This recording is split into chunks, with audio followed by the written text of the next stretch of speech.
오늘은 여호수아서 3장 7절에서 13절까지 보시겠습니다. 3장 7절에서 13절입니다. 제가 봉독하겠습니다. 여호와께서 여호수아에게 이르시되 내가 오늘부터 시작하여 너를 온 이스라엘의 목전에서 크게 하여 내가 모세와 함께 있었던 것 같이 너와 함께 있는 것을 그들이 알게 하리라. 너는 언약궤를 맨 제사장들에게 명령하여 이르기를 너희가 요단 물가에 이르거든 요단에 들으서라 하라. 여호수아가 이스라엘 자손에게 이르되 이리 와서 너희의 하나님 여호와의 말씀을 들으라 하고 또 말하되 살아계신 하나님이 너희 가운데 계시사 가나안 족속과 헷 족속과 휘 족속과 브리스 족속과 기르가스 족속과 아모리 족속과 여부스 족속을 너희 앞에서 반드시 쫓아내실 줄을 이것으로서 너희가 알리라. 보라, 온 땅의 주의 언약궤가 너희 앞에서 요단을 건너가나니 이제 이스라엘 지파 중에서 각 지파에 한 사람씩 12명을 택하라. 온 땅의 주 여호와의 궤를 맨 제사장들의 발바닥이 요단물을 밟고 멈추면 요단물 곧 위에서부터 흘러내리던 물이 끊어지고 한 곳에 쌓여 쓰리라. 아멘. 기생 라합의 목숨을 건 기지와 도움으로 안전하게 귀환한 이스라엘의 두 정탐꾼은 그동안에 있었던 일을 여호수아에게 보고했습니다. 여리고 주민들이 도리어 메뚜기 신드롬에 걸려 잔뜩 겁을 먹고 있다는 그녀의 결정적인 정보에 따라서 이제 이스라엘은 담대하게 가나안으로 진군만 하면 됩니다. 본문은 여호수아의 지 아래 가나안 정복 전쟁의 첫걸음을 떼는 장면입니다. 요단강의 범람이 그들을 가로막는 첫 번째 장애물이었는데 하나님이 홍해처럼 강물을 물러가게 해서 맨 땅을 건너게 해 주었습니다. 그런데 이 기적을 자세히 살피면 홍해 때와 몇 가지 다른 점들이 있습니다. 그렇다면 하나님이 그렇게 다르게 역사하신 뜻이 과연 무엇인지, 특별히 여리고 전투와 어떤 연관이 있는지 살펴볼 필요가 있습니다. 오늘날 이스라엘의 성지 순례를 간 사람들은 요단강을 보고 크게 실망합니다. 강폭도 아주 좁고 수심도 얕아서 그냥 걸어서 건너가도 될 것 같기에 본문에 기록된 이 기적을 별로 실감하지 못합니다. 홍수 조절과 농업 용수 개발을 위해서 상류에 있는 갈릴리 호수에 수문을 설치해서 그 수량을 대폭 줄였기 때문인데 여호수아 때에는 전혀 달랐습니다. 요단강은 이스라엘 북부 시리아에 있는 헬몬산 남쪽 기슭에서 발원해서 갈릴리 호수를 거쳐 사해 바다로 흐르는데 총 길이가 약 한 500km 정도 됩니다. 최상류의 강바닥이 해발 900m이고 지구의 배꼽이라고 불리는 사해는 해저 400m니까 그 편차가 무려 1300m나 될 정도로 가파른 땅을 흐릅니다. 지금보다 훨씬 강폭이 넓고 그 별칭이 빨리 흘러내리는 물이듯이 유속도 아주 빨랐습니다. 이스라엘이 요단을 건넌 장소는 여호수아서 4장 19절에 보면 여리고 동편 길갈이었고 그 시기는 정월 10일이라고 성경 기록하고 있습니다. 길갈은 갈릴리 바다와 사해 사이에 하부 요단강에 위치하고 있습니다. 하부니까 경사가 급하고 당연히 하류로 내려갈수록 물살은 더 급하고 강해지며 수심도 깊어집니다. 유대력 정월 10일은 양력으로 3, 4월경으로 보리를 수확하는 계절입니다. 날씨가 따뜻해짐으로 해서 해발 한 2813m 되는 헬몬산 위에 있는 눈이 녹아내려서 수량이 더욱 급격히 늘어날 때입니다. 그래서 15절 전반부에 보시면은 요단이 곡식을 거두는 시기에 항상 그 물이 언덕에 넘치더라고 기록하고 있는 겁니다. 우선 요단 기적이 홍해와 크게 달랐던 점은 추격하는 군대가 없었다는 겁니다. 출애굽 때는 뒤에는 애굽의 최정예 전차군단이 맹렬히 추격하고 있었고 앞은 바닷물이 가로막고 있어서 이스라엘은 진퇴양난의 늪에 빠졌습니다. 앞으로 나가나 뒤로 물러서나 죽음이 기다리고 있었습니다. 그리고 하나님이 바닷물을 갈라주었지만 여전히 양쪽으로 높은 벽을 쌓고 있어서 언제 다시 덮칠지 몰라서 두려웠지만은 다른 수가 없으니까 이판사판 나아갈 수밖에 없었습니다. 지금은 물이 먼 상류에 멈춰섰고 백성들은 그냥 마른 땅에 계곡을 건너는 것과 같았습니다. 전쟁은 지형지물을 이용하면 유리한데 강을 건너려면 아무래도 시간이 걸리고 행동에 제약을 받으니까 공격하기 아주 좋을 때입니다. 그런데도 여리고 군대는 미동도 않고 정탐꾼의 끼미조차 없습니다. 마음 놓고 아무 때나 건너도 되었습니다. 이렇게 도강하는데 아무 방해가 없다면은 구태여 수량이 가장 많고 급하게 흐르는 시기에 건너지 않아도 되었습니다. 그럼에도 하나님은 꼭 그 시기에 지금 건너라고 명령했습니다. 당신의 말씀에 이스라엘이 아무 의심 없이 주변 환경에 좌우되지 않으며 순종하는 믿음을 가졌는지 시험해보려는 뜻도 있지만은 그것만이 전부가 아니었습니다. 그렇다고 당신의 큰 능력을 가시하려는 뜻은 더더욱 없었습니다. 하나님의 지혜는 인간의 것과 아예 비교가 안 될 정도로 뛰어납니다. 물질계 안에 갇혀 사는 인간의 지혜는 항상 당장 눈앞에 벌어지는 상황의 그 판단의 범위가 고착되어 있습니다. 반면에 하나님은 어떤 일이라도 모든 그 관련 요소를 다 고려하면서 장기적으로 종합적으로 판단하는 겁니다. 이미 말씀드린 대로 하나님은 당신만의 전략을 갖고 백성들을 이끄시는 반면에 인간은 부분적, 일시적, 제한적 전술에만 집중합니다. 그나마 하나님들은 당장 해결해 내라고 기도하는 것 말고는 다른 뾰족한 전술도 없습니다. 이스라엘이 요단강을 거뜬하게 건넌 후에 일어난 일에 대해서 성경이 어떻게 기록하고 있는지 봐야 됩니다. 여호수아서 5장 1절에 보시면은 요단 서쪽의 아모리 사람의 모든 왕들과 해변의 가나안 사람의 모든 왕들이 여호와께서 요단물을 이스라엘 자손들 앞에서 말리시고 건너게 하셨음을 듣고 마음이 녹았고 이스라엘 자손들 때문에 정신을 잃었더라 라고 말합니다. 수량이 아주 많고 유속도 빠르고 자칫 홍수로 범람할 수 있는 그 시기에 200만 이스라엘 백성이 감히 요단을 건너리라고는 여리고를 비롯한 온 가나안이 예상은커녕 상상도 못했던 겁니다. 오죽하면 그냥 요단 서쪽이 아니라 그 서쪽의 끝인 해변의 왕들까지 정신을 잃었더라고 말했습니다. 요단을 건너기도 전에 기생 라합은 정탐꾼들에게 여리고가 정신을 잃을 정도로 두려워하고 있다고 실태했는데 이제는 죄송하지만 바지에 오줌을 쌀 정도까지 된 것입니다. 그 시기에 강을 건너리라고는 상상도 못했기 때문에 강을 건널 때 기습할 계획은 전혀 생각도 못했고 대신에 성 안에서 양식과 물을 저장하고 무기를 점검하고 있었던 겁니다. 여리고 사람들은 한 번도 그 정복당하지 않은 견고한 성벽만 믿고 장기전으로 버티려는 너무나 초보적인 전술만 세운 겁니다. 한국 전쟁 때에도 조수간만의 차가 커서 서해 쪽으로 연합군이 상륙하리라고는 전혀 예상하지 못한 북한군이 그쪽 방어를 소홀히 했습니다.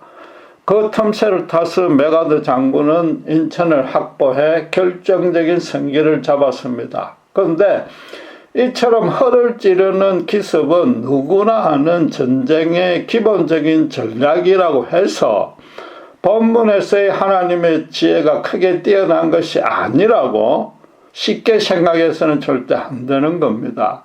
왜냐하면 우선 메가드는 물이 들어와서 수심이 깃어지는 시점을 이용했습니다. 하나님이 창조해놓은 한계 내에서 움직일 수밖에 없는 겁니다. 반면에 하나님은 당신의 백성들을 위해서는 당신이 만들어 놓은 질서와 법칙마저 스스로 어기는 겁니다. 창조주 하나님과 피조물 인간 사이의 그 간극을 메울 수 있는 존재나 힘은 세상에 단 하나도 없습니다. 딱 하나. 그분의 자발적이고도 기꺼운 인간을 향한 긍휼 말고는 그렇습니다. 쉽게 말해서 기적이란 것은 하나님이 인간의 사정을, 그 어려운 사정을 보고 대폭 양보해주는 그런 비상조치인 겁니다. 성경에서 하나님의 위대함은 당연히 깨달아야 하고 또 쉽게 깨달을 수 있지만 그것으로 그쳐서는 안 되는 겁니다. 그분의 위대함에 비추어서 인간이 얼마나 왜소하고 어리석은 존재인지도 온전히 인식해야 되는 겁니다. 심지어 하나님은 아주 일상적인 방식으로도 기적을 수도 없이 일으키고 있는데 어리석은 신자들은 전혀 눈치도 못 채고 넘어갈 때가 대부분인 겁니다. 당시로는 여리고에서 최고로 똑똑한 사람이 성 안에서 우리 오래 버티자는 의견을 냈고 모두가 수긍했습니다. 그게 최선의 방안인지라 단 한 명도 반대 의견을 내지 않았고 나아가서 이스라엘이 그 시기에 침공해 오리라고는 상상도 못했습니다. 그러나 인간사에서 최고 방안이 제대로 작동도 못해보고 일순간에 철저하게 망가져 버렸습니다. 사람들 생각에는 아무리 합리적이고 큰 결실을 맺을 수 있을 것 같아도 하나님을 거역한 상황에서는 그냥 공중에 흩날리는 한 줌 먼지에 불과할 뿐입니다. 그에 비해서 성중에서 유일하게 여호와가 하늘과 땅 둘 다를 주관하는 하나님이라고 고백하며 거기다 목숨까지 건 라합의 믿음이 얼마나 대단한지 새삼 확인할 수 있어야 되는 겁니다. 여리고의 성주나 신하들이나 제사장 선지자들 모두 다 합쳐도 성령이 간섭한 비천한 기생이자 창녀의 그 영적인 분별력의 발등상에도 못 미쳤던 겁니다. 하나님은 신자의 믿음의 견고성을 알아보려는 단순한 목적으로 어려운 고난과 시험 연단에 밀어넣는 분이 절대 아닙니다. 그분은 세상을 오직 두 가지 목적에만 따라서 다스립니다. 그 첫째는 당신 백성의 현실적인 풍요가 아니라 오직 그 영적 유익이 정진되게 하는 겁니다. 둘째는 그 백성들의 공동체에 당신의 영광을 반드시 드러나게 만드는 겁니다. 하나님에게는 이 두 가지 뜻 외에는 없습니다. 그분은 뭐 사탄처럼 자기 기분에 따라서 신자를 독선적으로 미혹, 조종, 농간하는 그런 법은 절대로 없는 겁니다. 그래서 때로는 아무리 믿음이 좋은 신자가 보기에도 이해할 수도 없고 완전히 불가능하고 엄청난 불행과 고난이 따를 것이 빤히 보이고 심지어 자신이 죽음으로 내몰릴 수도 있는 그런 일을 강건적으로 환경 가운데 맡기기도 하는 겁니다. 왜냐?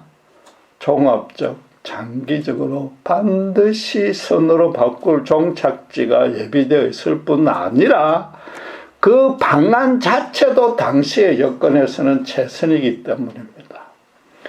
출애굽 때의 홍해나 지금 요단강의 도하는 상식과 이성으로 볼 때 도무지 말이 안 되는 명령이었으나 그보다 더 좋은 방안은 없었던 겁니다. 인간이 생각해낼 수 있는 방안이 절대 아닙니다. 신자는 그래서 하나님이 분명히 당신만의 계획을 갖고 내 인생을 이끌고 계신다는 그런 믿음이 있다면은 당장에는 의심과 원망으로 곤혹스럽더라도 일단은 자신의 전부를 그분께 전적으로 위탁하고 봐야 되는 겁니다. 내 몸과 영혼을 온전히 내드리오니 주님 뜻대로 하시옵소라는 고백이 언제 어디서 어떤 처지에서도 담대하고도 기꺼이 할 수 있는 실력이 믿음인 겁니다. 최대한 양보를 한다 해도 종합적 장기적으로 보시는 그분의 생각이 내 계획보다 비교가 안 될 정도로 훨씬 좋다는 이 너무나 당연한 원리 아닙니까? 이 한 가지 진리만이라도 온전히 붙들 수 있다면 그건 아주 좋은 믿음인 것입니다. 홍해 때는 모세가 언덕에 서서 지팡이를 바다를 향해 내뻗자 갈라졌습니다. 이번에는 제사장들이 언약궤를 메고 강물에 한 발자국을 들여 놓으니까 물이 멈췄는데 이것이 또 다른 것입니다. 율법에 따르면 하나님의 언약궤는 반드시 제사장들의 어깨에 메고 운반해야만 합니다. 실제로 알다시피 다윗이 궤를 옮기려다가 잘못 취급해서 하나님의 큰 벌도 받았습니다. 지금 자기들이 물에 휩쓸려 목숨을 잃는 것은 물론이고 언약궤가 떠내려가면 더 큰일입니다. 강야 방황 중에 아론의 두 아들 나답과 아비후가 성소의 향로불을 그 불 하나를 하나님이 지적하지 않은 다른 불로 붙였는데 그러자 어떻게 되었습니까? 지성소로부터 하나님의 불이 나와서 적사하는 심판을 받았습니다. 이 제사장들은 그때 그 자리에 있었으면 그 모습을 어렸을 때라도 목격했을 수 있고 최소한 들어서 잘 알고 있었던 겁니다. 지금 크게 넘실대는 요단의 급류에 제사장들이 언약궤까지 메고 들어간 것은 목숨을 거는 아주 위험한 일이었습니다. 거기다 상징적이긴 하지만은 여호와가 함께 떠내려갈 수 있습니다. 오늘 성경 본문에서 분명히 하나님이 먼저 들어가신다고 앞서가신다고 선언했습니다. 그런데 이 궤를 맨 제사장들이 발을 물에 담그자마자 몸이 흔들리지 않게 물이 곧바로 줄어들었습니다. 이어지는 17장 전반부에 보시면은 여호와의 언약궤를 맨 제사장들은 요단 가운데 마른 땅에 뭐라고 굳게 섰고 전혀 흔들리지 않도록 해줬다고 성경이 분명히 기록하고 있는 겁니다. 결국 하나님은 제사장들이 한 걸음이라도 물에 발을 담그는 행동으로 순종해 주기를 원하셨고 기다리셨던 겁니다. 차후에 다시 자세히 살펴보겠지만 여리고성 행진도 목숨을 거는 너무나 위험한 일이었는데 제사장들은 맨 앞장을 서라고 명령했습니다. 지금 그 연습을 미리 예행으로 하고 있는 훈련을 시키고 있는 셈인 겁니다. 죽음에서 목숨을 건진받는 하나님의 권능을 한 번이라도 온전히 체험하면 그 믿음은 완전히 달라질 수 있습니다. 신자는 힘들 때마다 지금껏 하나님이 어떻게 기도에 응답해 주셨고 어떻게 고난에서 구원해 주셨는지 되돌아봐야 됩니다. 특별히 내 생각 길과는 전혀 엉뚱한 방식으로 인도하셨음에도 훨씬 더 선하고 완벽했다는 점을 절감할 수 있어야 되는 겁니다. 지금 말하자면 하나님으로서는 가나안 땅에 앞으로 세워질 당신의 나라를 제사장을 통해서 다스릴 것이란 뜻을 분명히 지금 밝힌 겁니다. 종교적인 왕국을 세운다는 단순한 뜻이 아닙니다. 알다시피 여호수아서 5장 12절에 이스라엘이 가나안 땅의 소산물을 먹은 다음 만나가 그쳤고 그 땅의 소출을 먹을 수 있게 되었습니다. 그 전까지는 일용할 양식도 내지 못하는 황량한 강야만 방황했는데 이제 요단강을 건너 가나안으로 들어오자 그런 비상한 상황이 일상적인 여건으로 바뀐 겁니다. 그래서 요단강은 단순히 이스라엘의 진영과 여리고 성을 나누는 전술적인 경계선이 아닌 겁니다. 엄밀히 말해서 하나님의 임재와 부재를 나누는, 그래서 하나님의 생명과 영광의 빛이 넘치는 땅과 사탄의 죽음의 냄새가 진동하는 지역으로 나누는 그런 경계선도 아닙니다. 하나님의 은혜와 권능이 미치지 않는 곳은 세상에 단 한 평도 없습니다. 가나안도 일시적으로 사탄의 권세 아래 놓였긴 했지만 궁극적으로 하나님이 허락했기 때문에 그랬던 겁니다. 나아가서 하나님은 그렇게 완악한 가나안 족속들에게조차 여러 경로를 통해서 당신을 알 수 있도록 충분히 계시해 주었습니다. 우선에 제약이 그렇게 간영했음에도 안락하게 지내도록 400년이나 인내해 주었습니다. 대신에 당신의 백성들은 그 기간 동안에 애굽에서 노예로 죽도록 고생을 시켰다가 약속한 때가 되어서 한 명도 죽이지 않고 오히려 애굽 검은 부하를 다 취득해서 탈출토록 했습니다. 그래서 히브리 노예들이 홍해 바다를 갈라서 맨 땅으로 건널게 만들었다는 그 소문이 들리게 해서 가나안 주민의 간담을 높게 만들었습니다. 그럼 라합처럼 이스라엘의 신 여호와께 항복까지는 안 해도 최소한도 여호와가 최강의 신임을 인정하고 화해라도 청했어야만 합니다. 지금 가나안에 대한 하나님의 심판은 너무나 때늦은 감이 있고 그것마저도 그들에게는 큰 은혜일 뿐입니다. 가나안 땅은 현실적으로만 이스라엘의 소유가 아직 안 되었을 뿐 누차 강조한 대로 하나님 뜻 안에서 당신의 백성의 거주지로 확정되어 있었습니다. 요단강물에 한 발자국만 담그면 온전히 그들의 소유로 확정되는 겁니다. 이스라엘 앞에 큰 위기로 다가온 요단을 하나님은 당신의 백성들이 반드시 넘어서서 그 믿음을 도약시킬 수 있는 디딤돌로 바꾼 것입니다. 정확히 말해서 하나님이 이스라엘 신세대에게 부어주려고 이미 준비해 놓은 축복의 첫 열매였습니다. 그래서 요단은 비정상적인 상황에서 정상적인 일상으로 들어가는 출입문이었습니다. 강야 같은 비정상적인 위기 상황에서는 하나님으로서도 어폐가 있는 편이지만 다른 방안이 없기 때문에 비정상적인 기적으로 보호 인도할 수밖에 없었습니다. 기적이란 것은 하나님이 직접적으로 전적으로 처음부터 끝까지 초자연적인 능력을 발휘해야 되므로 그것을 선포하고 수행할 수 있는 모세나 여호수아 같은 한두 명의 믿음의 영웅만 있으면 됩니다. 반면에 정상적인 상황에서는 그런 기적들이 더 이상 필요가 없습니다. 하나님은 요단을 건너가서 그할 땅에서 지켜야 될 율법들을 다 주셨습니다. 천부장, 백부장도 세웠고 제사장 제도도 확립했고 무엇보다도 성막과 언약궤도 다 만들었습니다. 이제 제사장들이 율법을 잘 깨달아서 백성에 가르쳐 지키도록 하고 성전에서 제사를 온전히 드리기만 하면 됩니다.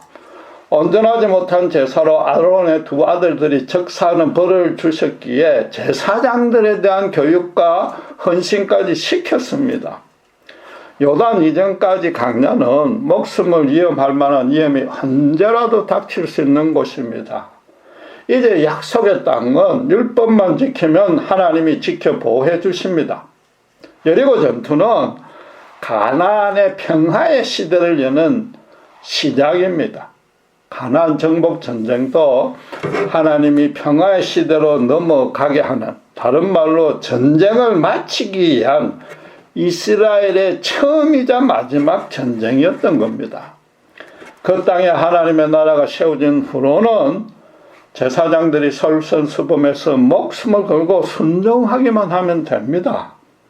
하나님이 더 이상 전쟁이 없도록 다른 민족들의 침공을 다 막아주실 겁니다. 그래서 당신께서 약속하신 땅에 당신의 영광을 영원토록 견고하고도 거룩하게 드러내 주실 겁니다.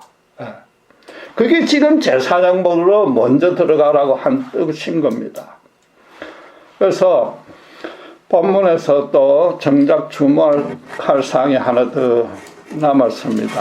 지금 이스라엘 구세대들을 출애굽시키고 광야에서 훈련시킨 것과 똑같은 과정을 신세대들에게도 밟게 하고 있다는 겁니다. 우선 모세가 죽기 전에 율법에 대해 신세대들에게 자세히 다시 강론하며 가르쳤습니다. 여호수아를 선봉으로 아말렉과 전투했듯이 신세대들도 아모리 두 왕과 상대로 전투하는 훈련을 시켰습니다.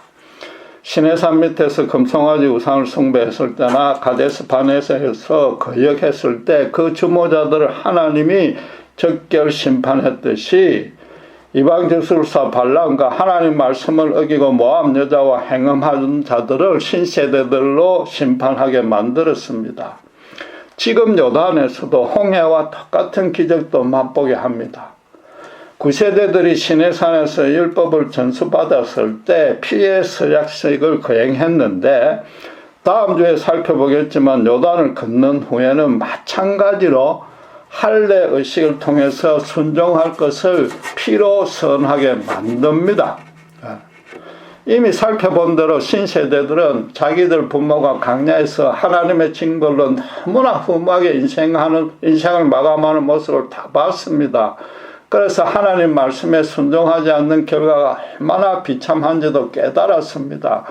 그럼에도 사람은 자기가 막상 겪지 않고는 하나님의 권능을 온전히 실감하지 못하기 때문에 지금 신세대들로 구세대와 똑같이 몸으로 직접 체험하는 교육과 훈련을 시키고 있는 중인 겁니다. 아담의 타락 이후에 원죄하에 태어나는 인간의 성정은 똑같고 인간 사회가 만들어내는 인생사도 똑같습니다. 거기다 사람은 자기가 알고 있는 것, 그것도 실제 체험으로 알고 있는 건 이상으로 성숙되지 못하는 존재입니다. 지금 요단강 도하는 신세대에게는 하나님의 권능이 얼마나 큰지 몸으로 체험할 수 있는 첫 번째 기적이었습니다. 만나는 태어나면서부터 매일의 일상이 되었기 때문에 기적은커녕 하나님의 역사라고 여기지도 않았을 겁니다. 주술사 발람의 저주를 막아준 것도 하나님 혼자서 백성들이 모르는 사이에 일으켰고 다 끝난 후에야 알게 된 것이라 제대로 실감하지 못했을 겁니다. 반면에 지금 요단강은 눈앞에서 그 엄청난 양의 검주가 일순간에 멈추고 물러가서 마른 땅이 되는 걸 목격했습니다. 그 많은 백성들이 마른 땅을 쉽게 건넜고 다 건널 동안에 17절 후반에 말한 듯이 한 방울도 흐르지 않고 마른 땅을 그냥 건너가는 체험을 했습니다. 아무리 엄청난 위력을 지닌 자연장도 하나님이 자기들을 보호하는데 결코 장애가 될 수 없음을 두 눈으로 똑똑히 확인한 겁니다. 거기다가 자기들을 대적할 여리고 군대라고는 개미 새끼 한 마리도 보이지 않았습니다. 하나님은 지금 구세대와 똑같은 과정으로 신세대를 훈련시키면서도 하나님 그분은 전혀 지치지도 않고 귀찮아하지도 않았습니다. 그동안 이스라엘의 구세대들이 당신께 행한 것에 비하면 하나님의 이 열심과 끈기가 얼마나 대단합니까? 구세대들은 조금만 힘들어도 애굽으로 돌아가겠다고 난리를 쳤지만은 하나님은 그들을 광야로 방황하다가 다 죽게 되더라도 허락하지 않았습니다.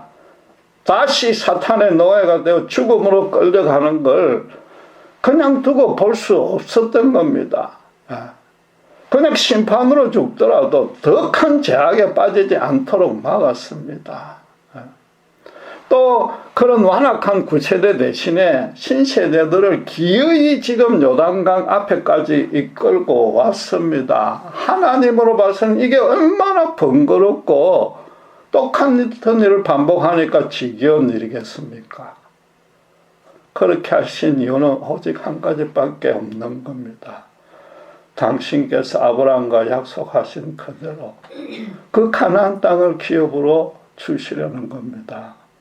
당신과 가장 친밀하게 교제했던 모세를 강야 바위산 어딘가에 죽게 내버려 두고서라도 그렇게 행하셨습니다. 모세는 평생토록 자기 개인을 위한 삶은 없었고 오직 이스라엘의 종으로 헌신했습니다.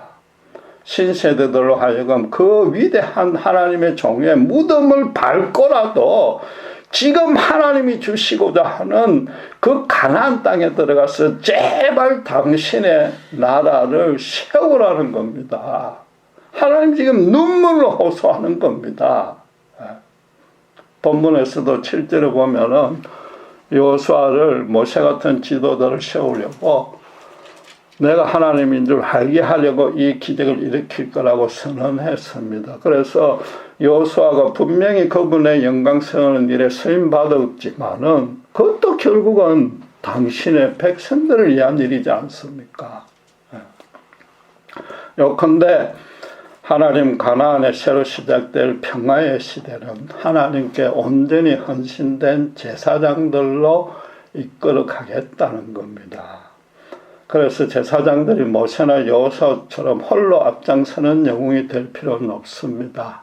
지금 언약궤를 여러 명이 매다시피 함께 힘을 합쳐야 됩니다. 대신에 그럼에도 그들은 모세나 여호수아처럼 하나님의 종으로서의 근본적인 자세는 지녀야 되는 겁니다. 오직 백성들을 위해서 자기들 인생을 바쳐야 되는 겁니다. 제사장들로 이끄는 시대라는 것은 하나님이 백성들을 당신의 말씀으로 다스리겠다는 겁니다. 초자연적인 능력이 크게 하는 역사는 기적의 시대가 아닙니다. 제사장들의 살고 죽음이 말씀을 가르치고 솔선수범하는 것에 달렸고 백성들의 살고 죽음도 제사장들로부터 전해받은 말씀에 순종함에 달리는 그 시대인 겁니다.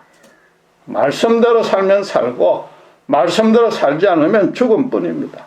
제사장이나 백성이나 어떤 주저함과 미심쩍음과 원망, 불평 하나 없이 감사와 찬양으로 말씀에 순종해야만 되는 시대를 열겠다는 겁니다. 구약의 대제사장들 성전에서 희생제사만 주관하는 것이 아닙니다. 제사법이라는 것 자체가 말씀대로 살지 못한 것에 대한 속죄이므로 제사 자체의 목적이 있는 것이 아닌 겁니다. 말씀대로 살지 못한 것을 용서 회복받는 절차이므로 더더욱 말씀의 순종의 모든 걸 걸어야 되는 겁니다. 요한 사도는 기적에 대해서 요한복음 20장 30절 31절에 이렇게 정의를 내렸습니다. 예수께서 제자들 앞에서 이 책에 기록되지 아니한 다른 표적도 많이 행했으나 오직 이것을 기록하면 너희로 예수께서 하나님의 아들 그리스도이심을 믿게 하리며 또 너희로 믿고 그 이름을 힘입어 생명을 얻게 하려 함이니라. 기적 자체를 일으키는 것이 주님의 목적이었다면 그걸 전부 다 기록해야 됩니다.